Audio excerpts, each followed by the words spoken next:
podcast d'aujourd'hui m'amène à vous parler du déni. Le déni. Qu'est-ce que c'est? Vous savez que dans cette chaîne, on adore retrouver le sens des mots. Retrouver le sens des mots, c'est-à-dire vous allez en labo et vous prenez un mot, vous le disséquez. Vous essayez de comprendre le vrai sens de ce mot-là. Parce que moi, je suis du monde médical et les mots dans le sens courant et dans le sens médical, des fois, ça n'a rien à voir. Oui, rien à voir. Et donc, je fais toujours la gymnastique quand on utilise le mot, vous voyez un mot qui figure partout, dans toutes les littératures, je fais toujours cette gymnastique-là de retourner en laboratoire, disséquer ce mot. Est-ce que c'est dans le sens commun qu'il faut l'entendre ou est-ce que c'est dans le sens médical qu'il faut l'entendre? Parce qu'un même mot révèle plein de choses. Mot M-O-T. Un même mot peut révéler plein de mots M-A-U-X qui sont cachés derrière ce mot M-O-T. C'est donc une affaire de mots M-O-T et de mots M-A-U-X. Et là, le mot M-O-T qu'on va analyser, c'est le déni. Une image du déni. Vous ne pouvez pas à la fois avoir du mal à être célibataire et avoir du mal à être en couple. Si vous êtes dans cette situation où quelqu'un avec qui vous vivez est dans cette situation, il faut se dire qu'il y a une situation de déni. Vous vivez une situation de déni, soit vous-même, soit votre proche. Oui, parce que ce n'est absolument pas normal que être célibataire vous pèse et être en couple vous pèse aussi. Il y a une situation de déni quelque part. Et le déni, on en parle en Mytholande, parce qu'ici on est en Mytholande, une cité de Mytholande, de mythomanes. Et le déni ressemble au mensonge, mais le déni n'est pas le mensonge. Et le déni est souvent confondu au mensonge. Alors, on s'assoit, on attache sa ceinture et quand on donne le signal, le pilote va pouvoir décoller. On va aller en Mytholande. Prêt? C'est parti. On est d'accord, vous pouvez avoir du mal à être en couple parce que vous n'avez pas trouvé chaussures à votre pied. L'homme ou la femme, bon, moi je suis une femme donc je parle souvent des hommes. Donc l'homme qui vous sied, vous peinez à le croiser. Donc, vous êtes célibataire ou alors vous avez divorcé parce que vous avez constaté que celui que vous avez épousé ne convient pas. Vous pouvez avoir du mal à être en couple parce que vous avez été victime de violences, de trahison, de toutes les maltraitances qu'on peut imaginer. Voilà, vous avez été victime d'hommes infidèles, de plein de choses. On s'est mis avec vous pour vous spolier vos biens.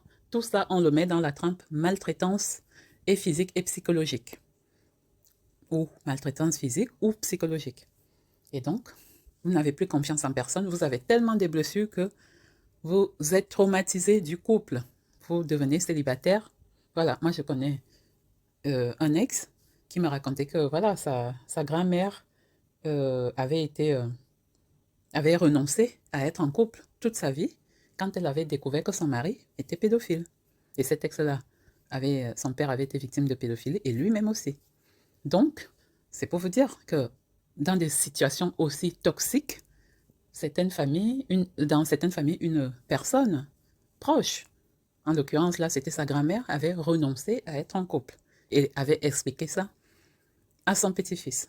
Quand il lui a posé la question, grand-mère, pourquoi voilà, tu n'as pas voulu refaire ta vie alors que tu es belle, alors que tu es dynamique, alors que tu es une femme forte et que ça aurait rendu plus d'un homme amoureux et content d'être à tes côtés. Voilà, donc quand les gens vivent des situations tellement dramatiques de maltraitance, soit sur eux, soit sur leur progéniture, eh ben, ils vont plus vouloir être en couple. Vous pouvez ne plus vouloir être en couple pour d'autres raisons. Vous êtes âgé et ça ne vous dit plus rien. Ou alors, vous n'aimez pas le sexe, c'est pas votre tasse de thé et vous avez du mal à trouver chaussures à votre pied. C'est-à-dire, voilà, vous ne voulez pas euh, imposer votre abstinence à un partenaire qui, lui, serait actif. Vous pouvez renoncer au couple parce que vous n'avez plus, comment dire, de possibilités Ben oui, il y a les gens qui se sont retrouvés avec un AVC, avec un handicap, un accident de voiture qui a causé des dégâts qui ont fait que, voilà, physiquement, on n'y arrive plus. Donc, on libère son partenaire. Moi, je connais une aide-soignante qui m'a raconté ça, qui m'a dit que elle, je ne sais pas si c'est vrai, hein, bon, c'est une histoire, je n'ai pas de raison de douter. Elle se retrouvait en France parce que son mari s'était retrouvé victime d'accident et donc handicapé. Et son mari a fait les démarches pour qu'elle, elle le quitte. Il lui a dit, voilà, tu es très jeune, tu as toujours été bien pour moi. Moi, je ne veux pas handicaper ta vie. Moi, je suis handicapée, mais je ne veux pas handicaper ta vie. Va, sois heureuse. Et il a fait les démarches et elle me racontait encore comment c'était déchirant pour elle. Parce que, à la fois, culpabilité de le laisser et culpabilité de partir, mais son mari ne voulait plus. Il l'a mis à la porte, quoi. Mais mis à la porte dans le sens pas maltraitant, hein, dans le sens bien traitant. Je t'aide à partir. Pars, vis ta vie. Donc, vous voyez, il y a des situations, vous pouvez ne plus vouloir être en couple parce que vous voulez élever vos enfants. Moi, ça a été longtemps mon cas. Voilà, pendant que mes gamins étaient jeunes et que moi, je faisais le travail, les formations, tout ça en même temps, je me suis dit, j'ai pas de temps. Voilà, donc les histoires de me remarier, mes gamins, l'autre va peut-être avoir ses gamins, les histoires de famille recomposée, clairement, j'ai pas l'énergie. Voilà, vous avez plein de situations comme ça, où voilà, vous pouvez être dans un pays, voilà, ça a été longtemps le cas de ma mère. Après son divorce, elle refusait de se remettre en couple avec un Africain. Elle avait souffert d'un mariage en Afrique avec mon papa et avec ses ex aussi. Et elle s'était mis dans la tête que non, elle veut partir, rencontrer un étranger, partir, rencontrer un Européen et l'aimer, et puis se reconstruire. Donc, il y en a qui sont comme ça en salle d'attente. Et ma mère, Dieu seul sait qu'elle s'est mise en salle d'attente pratiquement 10, 15 ans. Ah oui, oui, oui, elle refusait une très belle femme magnifique, rien ne lui manquait, énergique et tout. Mais les hommes qui se mettaient sur son chemin africain, elle a fait une sorte de rejet de sa propre communauté. Ça existe, oui, oui, oui. Et elle s'est dit, moi, pour me reconstruire, refais confiance et repartir dans une histoire de couple, il me faut aller ailleurs, me renaître ailleurs, me reconstruire, etc. Ce sont des exemples, ce sont plein d'exemples, vous pouvez compléter la liste, voilà, c'est infini. Alors, l'eau déni, donc on va lire un petit peu un article pour un peu savoir ce que c'est. C'est important de lire l'article, comme ça on a la définition des chercheurs. Et nous, on est dans le labo et on va décrypter. Et voilà. Bon, petite digression. Aujourd'hui, j'ai fait un milkshake pomme, kiwi, raisin. Alors, je me suis risquée à prendre un pot de yaourt périmé de 3 semaines et de l'eau gazeuse et du sucre de coco. Le sucre de coco, pour ceux qui ne savent pas, c'est du sucre tiré du coco, hein, fait à base de coco. Et il a un pouvoir sucrant moins que le sucre habituel, que votre sucre blanc ou votre sucre de canne complet. Donc, c'est environ la moitié. Hein. Il est vraiment très peu sucrant pour les diabétiques, pour ceux qui ont la glycémie qui s'élève rapidement ou qui font attention à leur glycémie pour ne pas tomber dans le diabète et avoir les problèmes d'obésité, de poids. Eh bien, pensez au sucre de coco. Ce n'est pas un édulcorant, c'est un sucre naturel, mais fait de coco. Et donc, mon milkshake fait avec du raisin. Je reviens sur le raisin parce que le raisin, c'est un produit de la vigne. Et tous les produits de la vigne, que ce soit les feuilles de vigne, le raisin, quand c'est bio, c'est très bon. Pour ceux qui ont des problèmes d'hypertension, de circulation, voilà, qui veulent entretenir leurs artères et leurs veines. C'est très, très important d'entretenir les artères et les veines parce que il faut lutter contre le cholestérol qui obstrue la lumière des vaisseaux et donc qui empêche le sang de circuler librement. Le sang, c'est ce qui nourrit tout notre corps. Et le sang, en plus de nourrir notre corps, amène quoi? De l'oxygène aux organes. Parce que oui, il faut amener l'oxygène qu'on respire par les poumons et il faut reprendre les déchets, donc le gaz carboné qu'on produit nos cellules pour rejeter par les urines, par la respiration, par la transpiration, bref, pour rejeter à l'extérieur. Et quand on a donc les vaisseaux en bonne santé, eh bien, normalement, on a une pression artérielle qui est basse et on a donc les organes qui fonctionnent mieux, qui sont mieux irrigués par les globules rouges qui se déposent un peu partout. Et le cerveau a donc besoin d'être bien irrigué pour éviter les problèmes d'AVC. Tous les organes ont besoin d'être bien irrigués pour éviter les problèmes d'accidents vasculaires dans tout le corps. Voilà. Donc, les raisins, C'est important. En plus des raisins, j'ai donc des fruits qui sont la pomme, le kiwi à base de vitamine C et d'autres vitamines encore, qui sont bons pour nous amener la vitamine C qui combat les infections et la vitamine A qui permet de briller au niveau de notre état cutané. Voilà, donc pour ceux qui veulent être jolis, combattre le vieillissement, c'est comme ça qu'on combat le vieillissement, c'est comme ça qu'on nourrit nos organes et c'est comme ça qu'on brille à l'extérieur parce qu'on se nourrit bien à l'intérieur. Et l'autre nourriture que j'apporte, c'est évidemment la santé mentale. La santé mentale s'entretient et ce n'est pas qu'une affaire de psy, ce n'est pas qu'une affaire d'hôpital, de clinique, ce n'est pas qu'une affaire de médecins, d'infirmières, d'aides-soignantes et je ne sais pas quoi. C'est une affaire qui nous concerne tous. C'est une affaire qui concerne les couples, les familles, les individus qui travaillent, les individus qui ne travaillent pas, etc. En tout cas, ça concerne tous les vivants. Parce qu'une fois que le cerveau est mort, tout s'arrête. Donc, entretenir notre cerveau et tout ce qui s'y passe, c'est important. Les blessures cérébrales, les blessures psychologiques qu'on s'inflige ou qu'on reçoit accidentellement de la vie ne doivent pas s'infecter. On doit s'en occuper. C'est pas parce qu'une plaie ne se voit pas qu'elle est moins grave. Voilà, quand vous avez une plaie physique, vous vous inquiétez et c'est normal. Vous essayez d'éviter l'infection généralisée de votre organisme. Vous évitez de perdre le membre qui est infecté. Pour les plaies du cerveau, c'est la même chose. Voilà, même si elles sont peu psychologiques, elles sont importantes. Alors, la discussion terminée, je vais enfin vous lire l'article.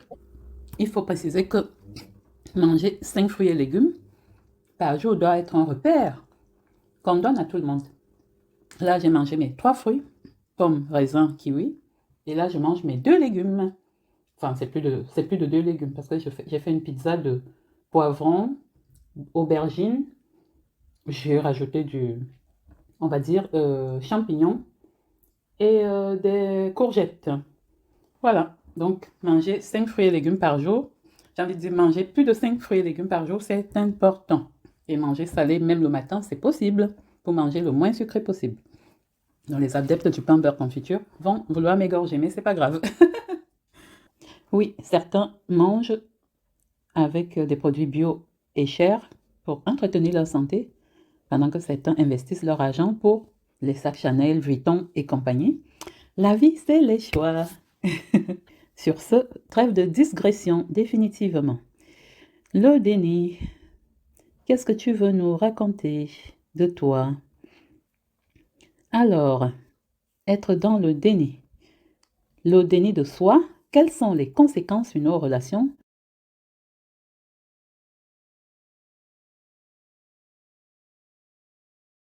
Par Lion de Vie, 20 juillet 2021, donc c'est récent. Tout d'abord, avez-vous déjà entendu cette expression déni de soi? Qu'est-ce que le déni de soi? Cette expression, assez peu usitée, signifie que l'on se dénigre et que l'on juge durement certains aspects de notre personnalité. Être atteint de déni de soi se manifeste de plusieurs manières. Par des pensées négatives sur soi-même du type « je suis nul, je ne mérite pas d'être aimé, je n'y arriverai jamais », etc. Par des difficultés à passer à l'action, surtout quand il y a un enjeu qui peut être important pour nous. Moi, j'en connais qui sont comme ça. Par des attitudes d'auto-sabotage, généralement inconscientes, dans un ou plusieurs domaines de sa vie. Par des pulsions autodestructrices chez certaines personnes. Le déni de soi peut se comparer à une faible estime de soi qui n'est pas à confondre avec un manque de confiance en soi. Voilà, donc il faut aller voir ce que c'est estime de soi, confiance en soi. D'où provient le déni de soi? Le déni de soi prend sa source dans notre enfance, que ce soit dans sa famille, à l'école ou dans ses activités extrascolaires. Un enfant fait face au quotidien à des injonctions plus ou moins bienveillantes, à être autrement que ce qu'il est et à se comporter autrement que ce qu'il fait. De plus, il ne reçoit pas forcément l'amour, la sécurité, le soutien dont il a besoin. À force de répétition, il finit par en conclure qu'il n'est pas comme il devrait être et qu'il ne lui est pas possible d'être aimé tel qu'il est. Je décris plus en détail comment le déni de soi se crée dans l'article « Manque d'estime de soi, pourquoi j'en souffre ?» Alors, quelles sont les conséquences du déni de soi dans nos relations? Quelles conséquences sur nos relations peuvent donc avoir des croyances négatives du type « je suis nul, je ne mérite pas d'être aimé, je suis de trop, etc. » Ces jugements sont tellement ancrés dans notre subconscient qu'ils pilotent notre vie en sous-marin. En effet, sans nous en rendre compte, nous regardons la vie à travers ce prisme. Nos pensées et donc nos comportements et nos actions sont sous-tendus par ces croyances sur nous-mêmes. Les conséquences sont diverses et variées selon les croyances et les individus, mais elles peuvent se classer en 3 catégories. La dissimulation. La première catégorie, c'est donc la dissimulation. Quand au fond de nous, nous pensons que nous ne sommes pas comme il faudrait, on va chercher à dissimuler ce que l'on rejette de nous-mêmes et à se comporter comme on pense que l'on devrait être. On se contorsionne pour rentrer dans un moule, on porte un masque. Par exemple, on est toujours souriant, aimable, même si en réalité on est déprimé ou en colère. Ainsi, on espère obtenir ce dont on a tant manqué enfant, généralement de l'amour, de la reconnaissance, de l'approbation, etc. La difficulté avec les masques que nous portons est que nous n'en avons plus conscience à l'âge adulte. En effet, c'est pendant l'enfance que nous avons adopté des attitudes qui ne sont pas réellement les nôtres et nous avons fini par l'oublier. Adultes, nous ne sommes plus conscients du décalage qu'il y a entre notre véritable personnalité et celle que nous croyons avoir. Ne pas être réellement soi-même a forcément un impact sur nos relations. On ne peut pas être spontané, on ne se confie pas pleinement, même aux personnes les plus proches par peur de jugement et du rejet. Nos relations restent superficielles et au fond de nous, une insatisfaction et un sentiment de solitude persistent. Le diapason, donc ça c'est une autre catégorie.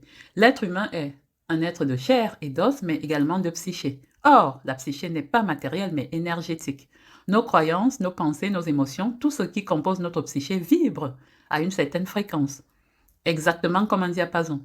Nous allons être attirés et attirer des personnes dont la psyché vibre à la même fréquence. C'est-à-dire que nous allons être attirés et attirer des personnes dont les schémas correspondent aux nôtres, comme 2 pièces de puzzle qui s'emboîtent. Par exemple, une personne persuadée qu'elle ne peut pas être aimée attirera des personnes qui ne sont pas capables d'aimer. C'est ce phénomène de diapason qui fait dire à de si nombreuses personnes « Je ne comprends pas pourquoi j'attire toujours le même type de personnes maltraitantes, ne me respectant pas, ne m'aimant pas, etc. » À partir du moment où la fréquence de notre psyché change, c'est-à-dire quand on se libère de croyances limitantes et d'émotions anciennes, quand on change nos pensées, les personnes qui nous entourent et la qualité de nos relations changent automatiquement. Ben oui, si on change le logiciel, eh ben tout change. Le sabotage, voilà, la dernière catégorie, le sabotage. Il peut arriver malgré tout que l'on se retrouve dans une situation ou que l'on fasse une rencontre qui soit contraire à une de nos croyances. Par exemple, une personne qui croit ne pas être digne d'être aimée rencontre un compagnon ou une compagne qui l'aime sincèrement. Que se passe-t-il dans ce cas? Si la croyance « je ne suis pas digne d'être aimé » persiste, la personne va tout faire inconsciemment et d'une manière viscérale pour saboter la relation. En effet, les croyances ont ceci de pervers qu'elles nous poussent à agir de manière à les confirmer et à les valider. Et à chaque nouvel échec, cela vient nous conforter. Plus dans le fait que l'on avait raison de croire ce que l'on croit. Et oui, la personne cherche à se faire détester pour enfin confirmer le fait qu'elle croit qu'elle n'est pas aimable, qu'on ne peut pas l'aimer. Et donc, va commencer à se conduire de façon toxique. Hein. Vous avez tous les pervers qu'on appelle pervers narcissiques, mais il n'y a pas que. Hein. Il y a tout le monde qui peut se comporter comme ça. Se faire détester, on t'aime, toi tu es choqué, qu'on t'aime, voilà. Il y en a, ils ne savent pas recevoir de l'amour, ça c'est vrai. Comment s'en sortir alors? Malgré tout, il est possible de s'en sortir. Voici 2 axes. Donc c'est intéressant de voir comment s'en sortir, parce que c'est bien beau. Comme souvent sur YouTube, on soulève les problèmes, mais les solutions... Alors, 2 axes. 1. Intégrer que nous ne sommes pas coupables de ce qui nous est arrivé et reconnaître et accueillir la souffrance vécue étant enfant. 2. Ne pas nourrir les pensées de déni de soi. Vous saurez tout sur la démarche en lisant. Bon voilà, elle dit de continuer à lire sur retrouver l'estime de soi. Alors, quels sont les freins à lâcher le déni de soi? Quels sont les freins à lâcher le déni de soi? Donc, comment on fait pour lâcher ce déni? Alors, et si demain, vous rencontriez le compagnon ou la compagne dont vous rêvez, si demain vous aviez le job qui vous correspond pleinement, Si demain vous réussissiez ce projet qui vous tient tant à cœur, que se passerait-il? Tous les auto-jugements et les auto-sabotages mis en place depuis l'enfance nous maintiennent dans une situation certes inconfortable mais connue et sécurisante. Oui, on a l'habitude de se dévaloriser, on a envie de rester dans cette situation-là. C'est inconscient. Alors, elle continue. Or, l'être humain a peur de l'inconnu et recherche la sécurité. Finalement, n'avons-nous pas intérêt à rester dans le déni de nous-mêmes? Point d'interrogation. N'avons-nous pas intérêt à rester dans le déni de nous-mêmes? Celui qui, petit à petit, se libère du déni de lui-même se rend compte un jour que le déni lui sert, surtout à ne pas assumer qui il est réellement et à ne pas prendre pleinement la responsabilité de sa vie. Voilà, vous avez plein d'irresponsables qui pilulent partout, voilà la raison. Le déni lui sert, surtout à ne pas s'assumer pleinement. Alors, car il est finalement plus facile de justifier ses échecs par la faute à son passé, ou la faute à pas de chance, et j'ai envie de dire, ou la faute rejetée aux autres, que d'assumer pleinement sa vie. Notre peur la plus profonde n'est pas que nous ne soyons pas à la hauteur. Notre peur la plus profonde est que nous sommes puissants au-delà de toute limite. Et c'est de ça qu'on parle dans mon YouTube. Voilà, ma chaîne YouTube, c'est de ça. Prendre conscience de cette puissance qu'on a au fond de nous et qu'on tend à minimiser, dont on tend à minimiser la force. Alors, c'est notre propre lumière et non pas notre obscurité qui nous effraie le plus. Marianne Williamson, citée par Nelson Mandela. Et vous, êtes-vous prêt à vous libérer du déni de vous-même et à assumer pleinement ce que vous êtes? Je sais que beaucoup de personnes ne sont pas prêtes à répondre à cette question. Mais apparemment, c'est la voie du salut. Si oui, faisons connaissance, tatati tatata. Et oui, on en a donc terminé avec la lecture sur le déni. Vous pouvez continuer les recherches sur le sujet, faire un peu un examen de vous-même, et puis prendre conscience du déni que vous faites, qui vous handicape, qui vous bloque, qui vous fait souffrir. Parce qu'on parle du déni par rapport à la souffrance qu'on peut constater dans nos vies et au refoulement qu'on peut trouver dans nos vies. Qui dit déni dit refoulement. C'est caché quelque part dans notre conscience et c'est difficile d'en prendre conscience tout seul. Là, on va lire quelques exemples de déni pour que ce soit plus concret, pour qu'on sache de quoi on parle. Le déni est une défense utilisée dans de nombreux domaines de la vie, développée et maintenue dans toutes circonstances ou situations. Par exemple, un conjoint battu ne reconnaît pas l'étendue de la violence jusqu'à ce qu'elle ait de graves conséquences.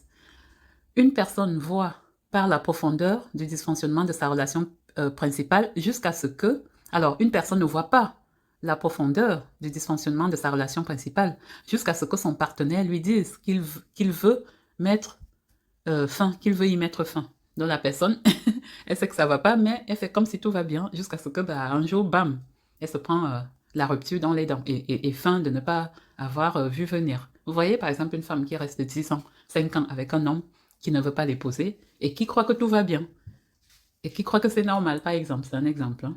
Le mec, il va faire des gamins dehors. Finalement, on entend qu'il s'est marié. Finalement, elle attend jusqu'à ce qu'il vienne prendre ses affaires et hop, et c'est là, elle se rend compte, oui. Voilà. Alors, autre chose, une personne ne reconnaît pas le déclin de sa santé physique jusqu'à ce qu'elle tombe très malade. Par exemple, quand vous avez des problèmes d'addiction alimentaire, des problèmes d'obésité, il ne faut pas attendre de commencer à chercher comment résoudre votre problème. Parce que si vous êtes à manger trop, à vous goinfrer ou à être poussé de façon compulsive, il faut vous inquiéter puisque un jour vous aurez mal au genou, vous aurez des problèmes d'arthrose, vous aurez des problèmes d'hypertension, d'AVC. Et c'est pas à ce moment-là qu'il va falloir vous prendre en charge. C'est pour ça que je parle souvent de mes jus de fruits, de manger les 5 fruits et légumes par jour, de faire attention au sucre, à l'alcool et de bouger. Parce que voilà, il ne faut pas attendre d'être malade, d'être très essoufflé et peut-être de se choper un cancer parce que le sucre nourrit les cellules cancéreuses. Et d'en manger trop, vous vous retrouvez avec des problèmes de cancer, par exemple. Là, il ne faut pas attendre d'arriver jusque-là à choper un cancer généralisé, quelque chose dans le genre pour se prendre en main. Alors, sortir du déni est une affaire délicate. Elle exige de la volonté et de l'ouverture d'esprit, mais surtout de faire preuve d'humilité, de beaucoup d'humilité. La capacité de voir et d'accepter une vérité sur soi peut être si bouleversante lorsque l'ego, toute griffe dehors, se tient prêt. Voilà, donc votre ego ne va pas vous laisser vous en sortir aussi facilement. Alors, donc, la différence entre le déni et le mensonge, comme on en a parlé au début, c'est que le mensonge est fait consciemment. Les gens savent quand ils mentent. Ils ne sont peut-être pas capables de contrôler leur mensonge, mais ils en sont conscients. Alors que le déni se produit à un niveau différent, inconscient. Il s'agit d'un processus qui a pour but de bloquer la réalité, c'est-à-dire d'empêcher la personne d'avoir conscience de quelque chose qui la menace. Donc le déni, c'est très grave, hein. Vous avez quelque chose qui vous menace et votre esprit vous le cache. C'est pour ça qu'une femme, elle se fait violenter. L'autre, elle vous décrit comment son mari a essayé de la tuer, mais elle vous dit, ah, je suis sûre qu'il m'aime. Je suis sûre qu'il m'aime au fond de lui. Mais vous entendez ça, vous vous dites, mais c'est pas possible. À quel moment elle va prendre conscience? Ah, la petite interruption. À quel moment elle va prendre conscience qu'elle risque sa vie, qu'elle est déjà en train de mourir à petit feu. Un jour, elle va mourir brutalement sous les coups. C'est le déni. Alors, donc, on continue. Personne ne sait quand il est dans le déni. Ce n'est pas que le déni soit invisible. Nous pouvons souvent voir le déni lorsqu'il se manifeste chez d'autres personnes, mais pas chez soi. Voilà, c'est pour ça que maintenant que vous êtes au courant du déni, prenez soin de vous. Prenez soin de vous. Allez checker. Je vous aime.